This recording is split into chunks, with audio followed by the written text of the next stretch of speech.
Good evening, and welcome to Third Church, New York City. We are so glad to have you here with us. Each one of you adds to the richness of this healing service. Let's start by singing hymn number 179. I'll read the first verse.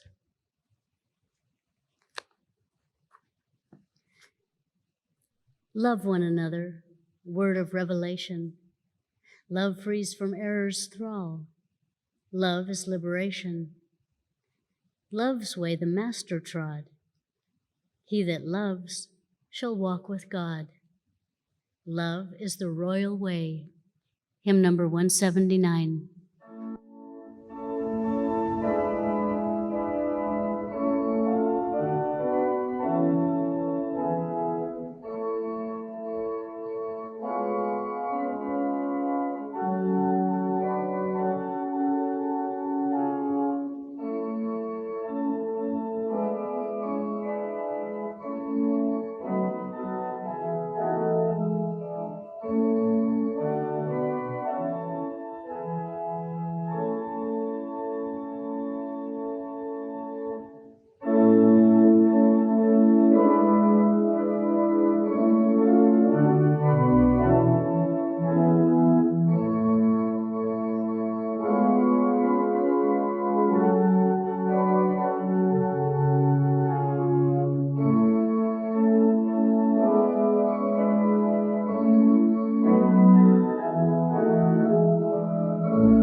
I'll read from the Bible and correlative passages from Science and Health with Key to the Scriptures by Mary Baker Eddy.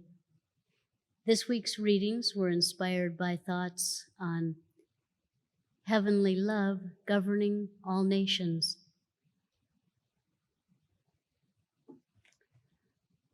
The Bible. Psalms. How excellent is thy loving kindness, O God. Therefore the children of men put their trust under the shadow of thy wings. They shall be abundantly satisfied with the fatness of thy house, and thou shalt make them drink of the river of thy pleasures.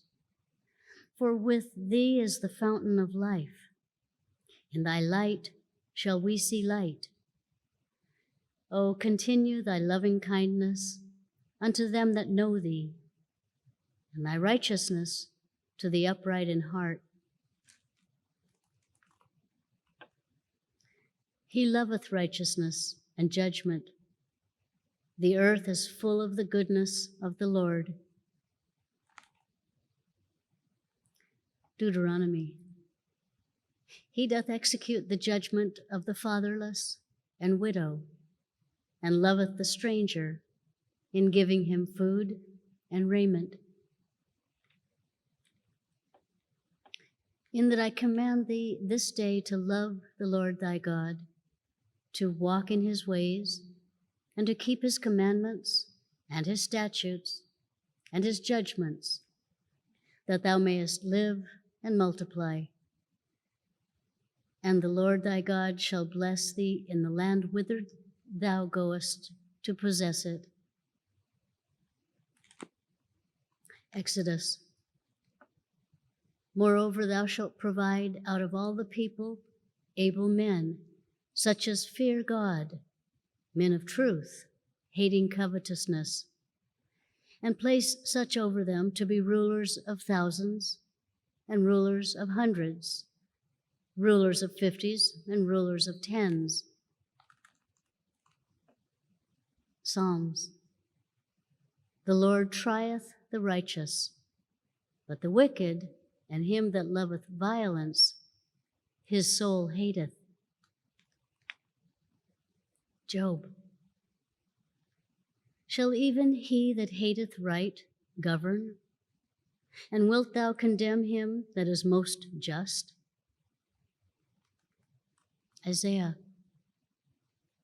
The princes are rebellious, and companions of thieves. Every one loveth gifts, and followeth after rewards. They judge not the fatherless, neither doth the cause of the widow come unto them. Joel. I will heal their backsliding.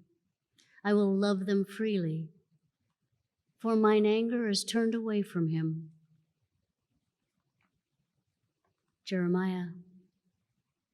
But let him that glorieth glory in this, that he understandeth and knoweth me, that I am the Lord which exercise loving kindness, judgment, and righteousness in the earth.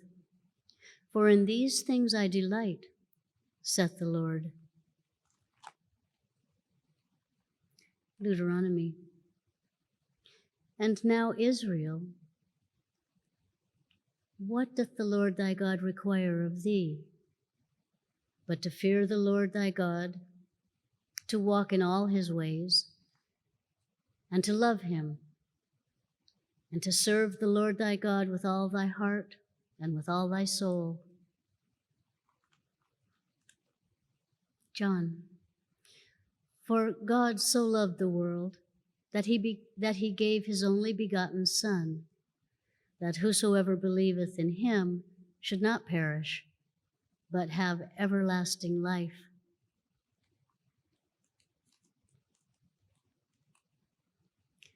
And I have declared unto them thy name, and will declare it, that the love wherewith thou hast loved me may be in them, and I in them, I in them, and thou in me, that they may be made perfect in one, and that the world may know that thou hast sent me, and hast loved them as thou hast loved me. 1 John. Behold, what manner of love the Father hath bestowed upon us, that we should be called the sons of God. Therefore the world knoweth us not, because it knew him not. And this commandment have we from him, that he who loveth God love his brother also. Romans. Be kindly affectioned one to another with brotherly love, in honor preferring one another. Mark. Then Jesus, beholding him, loved him, and said unto him, One thing thou lackest. Go thy way, sell whatsoever thou hast, and give to the poor, and thou shalt have treasure in heaven. And come, take up the cross, and follow me. 2 Corinthians. Every man according as he purposeth in his heart, so let him give, not grudgingly, or of necessity, for God loveth a cheerful giver.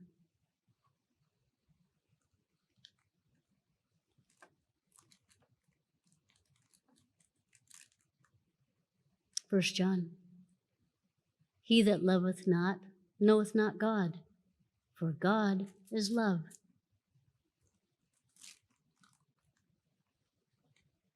John. If ye were of the world would love his own.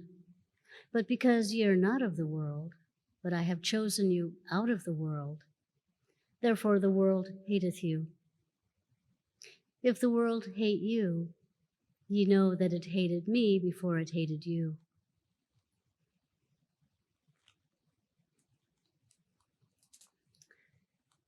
But he that hateth his brother is in darkness, and walketh in darkness, and knoweth not whither he goeth, because that darkness hath blinded his eyes.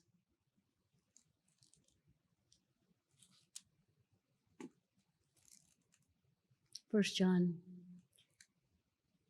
If a man say, I love God, and hateth his brother, he is a liar. For he that loveth not his brother whom he hath seen, how can he love God whom he hath not seen?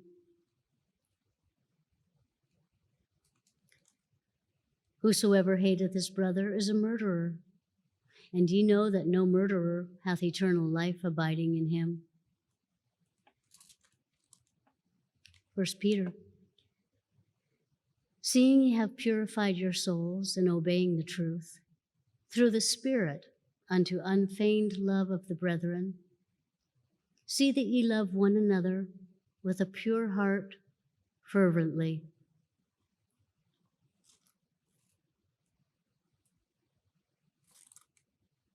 First John. Herein is our love made perfect, that we may have boldness in the day of judgment, because as he is, so are we in this world. Galatians. For all the law is fulfilled in one word, even in this, thou shalt love thy neighbor as thyself.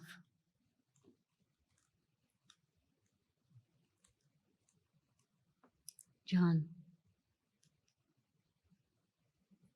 But that the world may know that I love the Father, and as the Father gave me commandment, even so do I.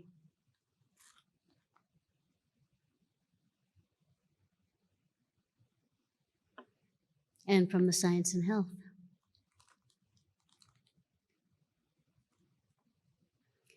It should be thoroughly understood that all men have one mind, one God and Father, one life, truth, and love. Mankind will become perfect in proportion as this fact becomes apparent. War will cease, and the true brotherhood of man will be established. You will learn that in Christian Science, the first duty is to obey God, to have one mind, and to love one another as yourself.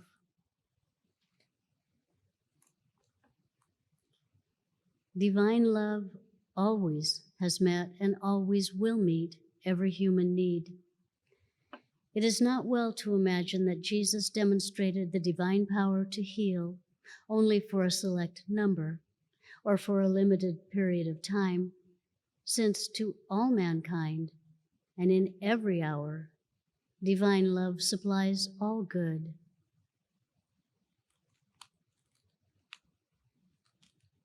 Love is impartial and universal in its adaptation and bestowals. It is the open fount which cries, Ho, everyone that thirsteth, come ye to the waters.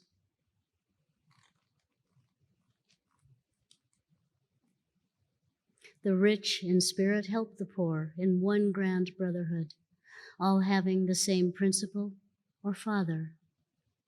And blessed is that man who seeth his brother's need and supplieth it, seeking his own in another's good. Happiness is spiritual, born of truth and love. It is unselfish. Therefore, it cannot exist alone, but requires all mankind to share it. If selfishness has given place to kindness, we shall regard our neighbor unselfishly and bless them that curse us. But we shall never meet this great duty simply by asking that it may be done. Love redolent with unselfishness bathes all in beauty and light. The grass beneath our feet silently exclaims, "The meek shall inherit the earth." The modest arbutus sends her sweet breath to heaven. The great rock gives shadow and shelter. The sunlight glints from the church dome, glances into the prison cell, glides into the sick chamber, brightens the flower, beautifies the landscape, blesses the earth. Man, made in his likeness, possesses and reflects God's dominion over all the earth.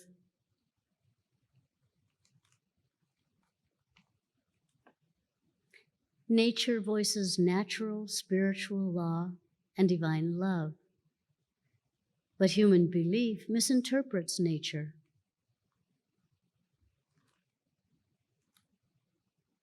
Geology has never explained the Earth's formations. It cannot explain them.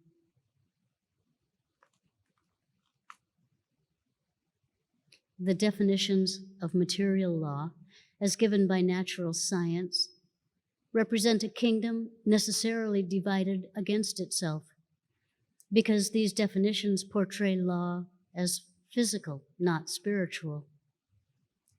Therefore, they contradict the divine decrees and violate the law of love, in which nature and God are one, and the natural order of heaven comes down to earth.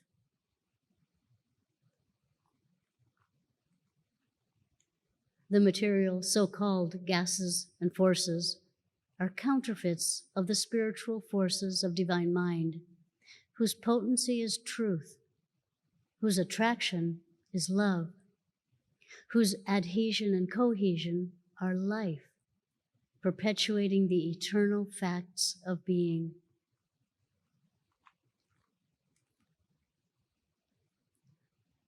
Christian scientists must live under the constant pressure of the apostolic command to come out from the material world and be separate.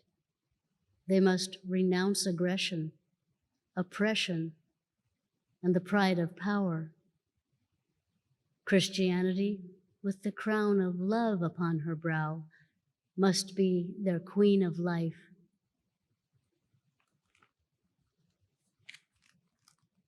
Because of human ignorance of the divine principle, love, the Father of all is represented as a corporeal creator. Hence, men recognize themselves as merely physical and are ignorant of man as God's image or reflection, and of man's eternal, incorporeal existence.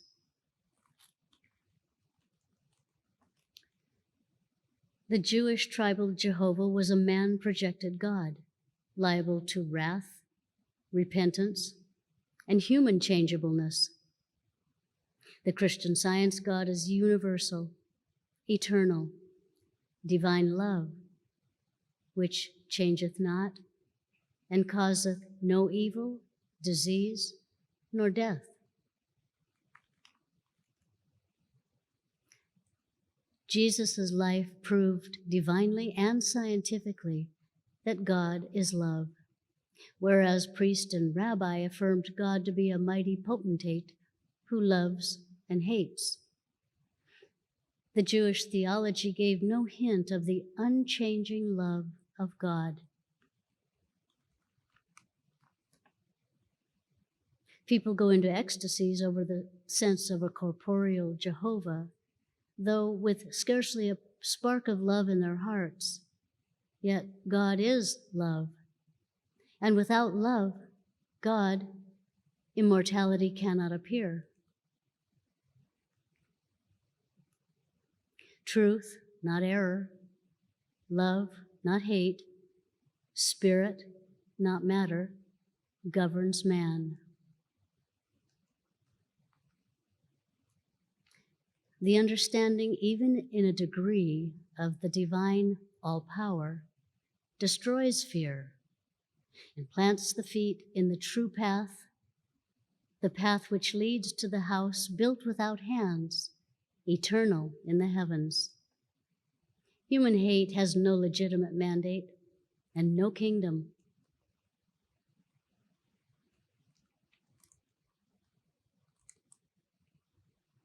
Mighty potentates and dynasties will lay down their honors within the heavenly city.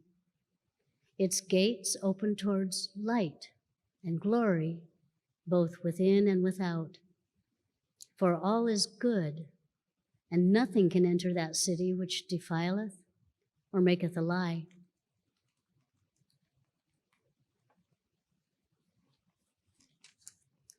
With one Father, even God, the whole family of man would be brethren, and with one mind, and that God or good, the brotherhood of man would consist of love and truth, and have unity of principle and spiritual power, which constitute divine science.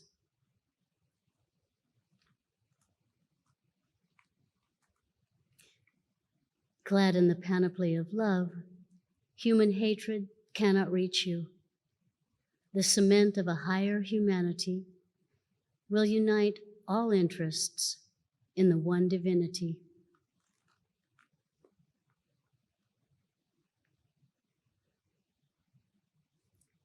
Let's pray for the congregation, first silently, then we'll repeat together the Lord's Prayer.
The Lord's Prayer.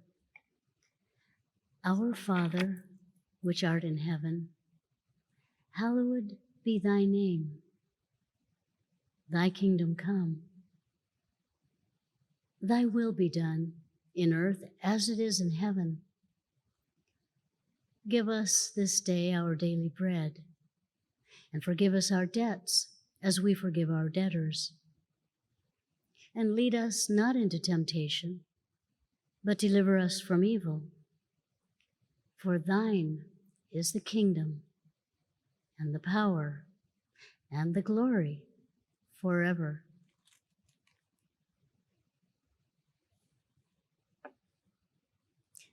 Let's sing hymn number 30. The words to this hymn are from a poem by Mary Baker Eddy, the founder of Christian Science, and I will read all verses.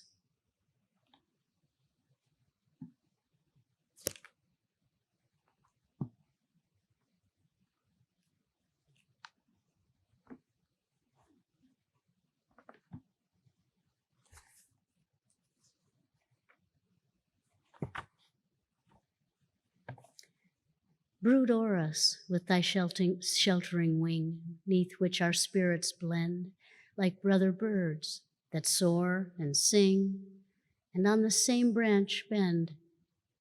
The arrow that doth wound the dove darts not from those who watch and love. If thou the bending reed wouldst break by thought or word unkind, pray that his spirit you partake, who loved and healed mankind. Seek holy thoughts and heavenly strain that make men one in love remain. Learn too that wisdom's rod is given for faith to kiss and know, that greetings glorious from high heaven, whence joy's supernal flow, come from that love divinely near, which chastens pride and earthborn fear, through God, who gave that word of might which swelled creation's lay. Let there be light, and there was light. What chased the clouds away? 'Twas love, whose finger traced aloud a bow of promise on the cloud. Thou to whose power our hope we give, free us from human strife. Fed by thy love divine we live, for love alone is life, and life most sweet as heart to heart speaks kindly when we meet and part. Hymn number 30.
This church is a branch of the Mother Church, the First Church of Christ Scientist in Boston, Massachusetts. We hold Sunday services at 11 a.m. and Wednesday testimony meetings at 7:30 p.m. We also have services in Spanish, Sundays at 1 p.m. and Wednesdays at 5:30 p.m. All services are now held online and in person. We thank you for observing social distancing and wearing a mask. For more information, please visit our website at thirdchurchnyc.com. Third Church's reading room is again open, and all are welcome. The reading room provides a quiet place for prayer and study. Here you may also purchase books and recordings on Christian Science. The new reading room hours are Monday through Friday, 1 p.m. to 4 p.m. We offer Sunday school classes online for kids and teens. These free one-hour classes will be held each Sunday from 11 a.m. to 12 p.m. Students can request either a Spanish-speaking or an English-speaking teacher. At Sunday school, students will learn how much God loves them and cares for them.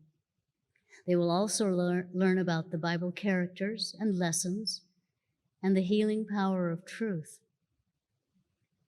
If you know of children and teens who may be interested, please send us an email, thirdchurch@thirdchurchnyc.com. Christian Science is practical and it heals. Our meeting is now open for all to share experiences of healing and spiritual insights that prove God's ever-presence and power in their lives. If you would like to share and are listening by telephone, press *6 and wait until your line is unmuted. If you're watching via Zoom, you can choose the raise your hand icon or unmute yourself to speak.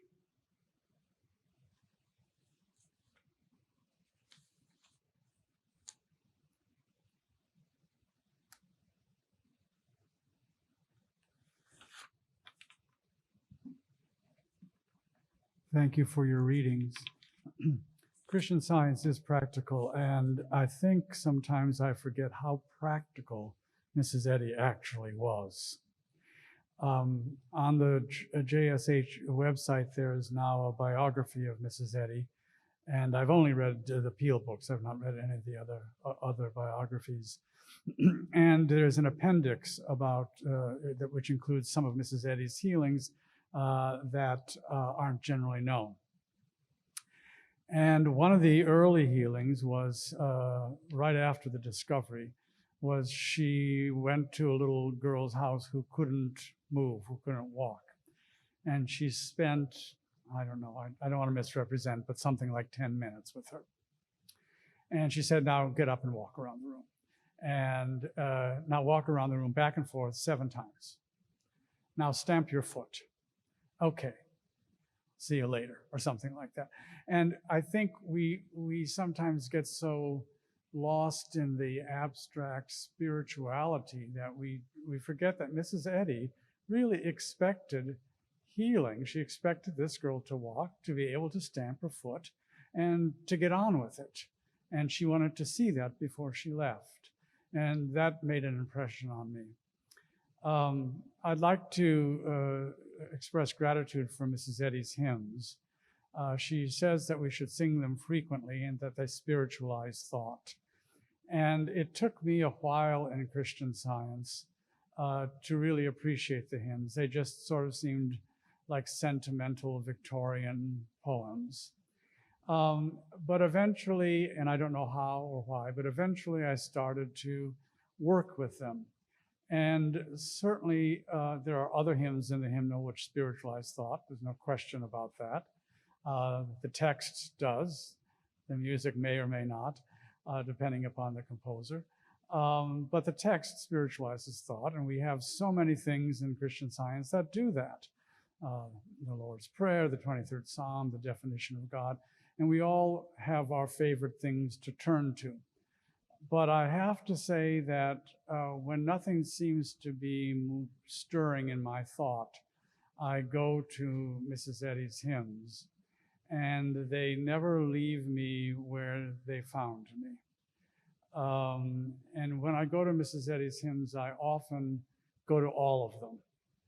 It takes about 30 minutes, as a rule, to go through all of the hymns. And I had an experience, and I think I testified to this about 4 or 5 summers ago. It was not a good summer. And I was traveling to London for sort of my customary 10 days in London.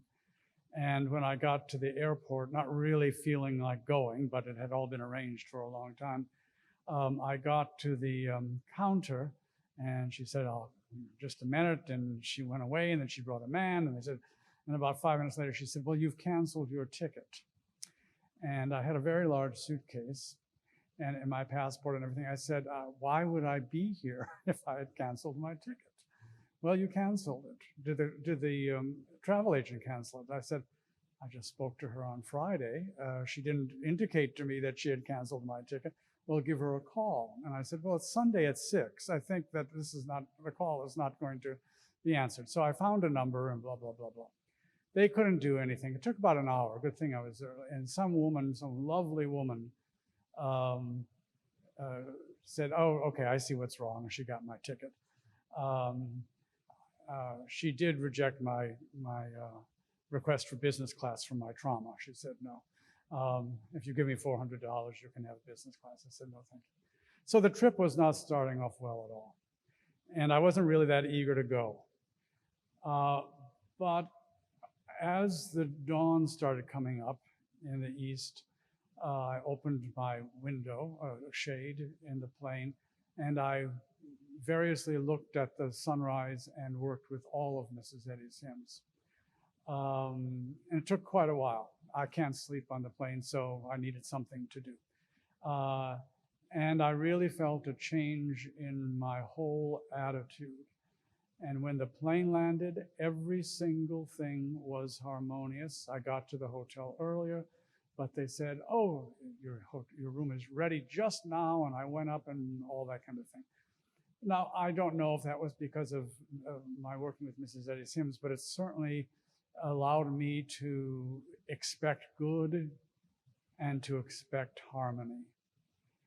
And even when we can't necessarily prove that our prayers have caused a change in others or in a situation, I think I'm learning to say, well, the important thing was that I prayed. And since I prayed and since good was evident, that's evidence of mind harmoniously coordinating all events, all thoughts for a good and right purpose. So that is one of several times when I worked with Mrs. Eddy's hymns, and they helped me a great deal. Thank you. Thank you. I'm grateful that we can pray at any given moment and bring a sense of peace and God's love to the situation.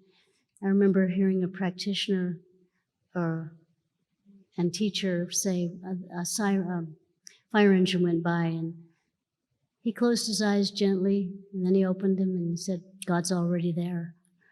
And he was certain of that.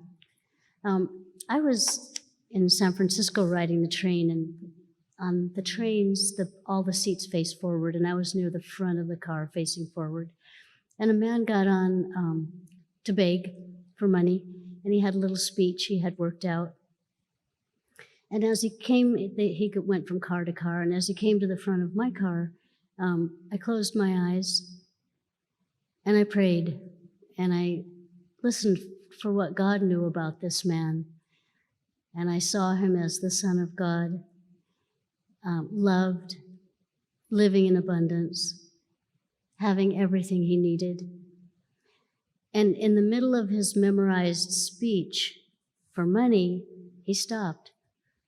And he said, I want to thank you for praying for me. And I never opened my eyes the whole time I kept praying, but he said, prayer is what I need more than anything. And he went on to say, I've had a tough life. I haven't been as good as I wanted to be, but prayer is what I want, and I thank you. And he went to the next car. And as I thought about it, I thought, well, it's a wonderful opportunity for me to pray and get close to God, but also for me to see this man's beauty and completeness and touch him in a different way than had I given money. And I'm just grateful to be part of this brotherhood, sisterhood, familyhood of mankind with God at the center. Thank you for the readings from the desk.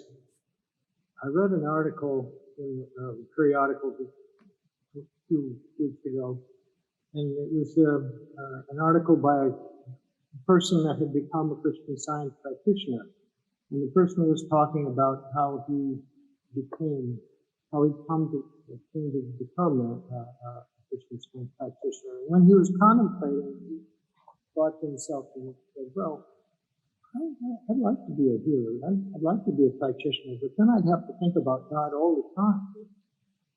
And, and I thought about that, and it's a line that stayed with me. And to think about God all the time, he came to say, yes, that's right. I do have to think about God all the time, but that's really have consciousness of the real. It's real, if you will. This week's lesson on soul is letting us think about God in a new way and focusing on soul. And the metaphor is that sun is the symbol of soul. The commentary on the lesson in the Bible notes and the periodicals said that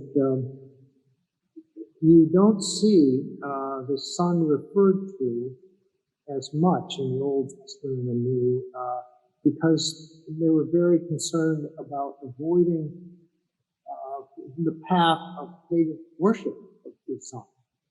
And so that more often the image is about light, that to be with God is to have light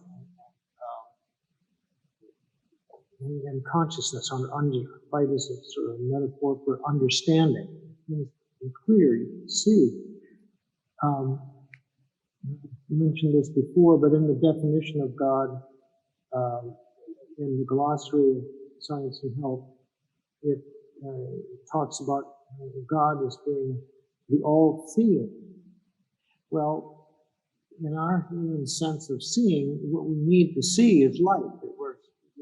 We don't see objects, we see the light reflecting off of them. And to be all-seeing is to really have all light in the right place at the right time in the right way.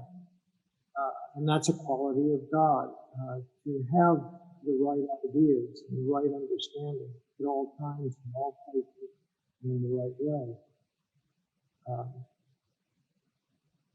I'm grateful this week I've been working on a project that has been challenging. I have to find new ways to solve familiar problems. And I'm just so impressed with the unfoldment of the ideas that have been occurring since the beginning of the year, where pieces have fallen in place here and there, and the unfoldment of the ideas has put me in a position to be able to solve and deal with this problem.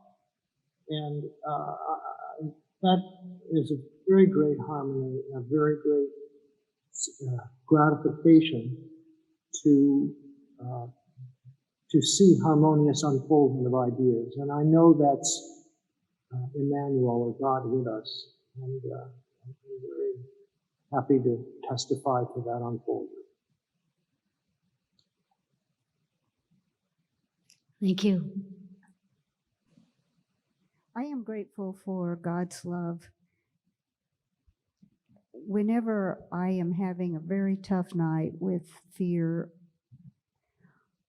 or a challenge with a pain, all I have to do is focus on God's love, listen to the lesson, listen to an article, and its immediate calming effect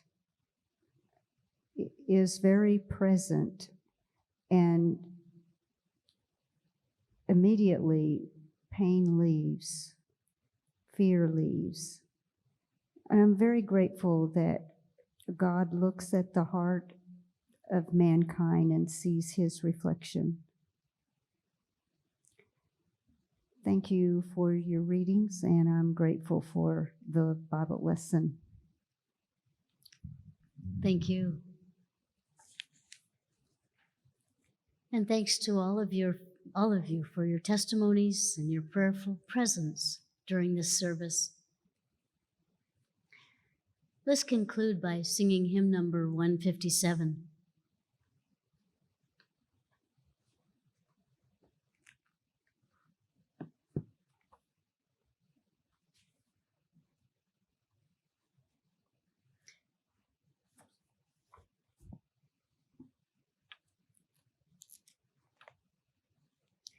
Jesus' prayer for all his brethren, Father, that they may be one, echoes down through all the ages, nor prayed he for these alone, but for all, that through all time God's will be done.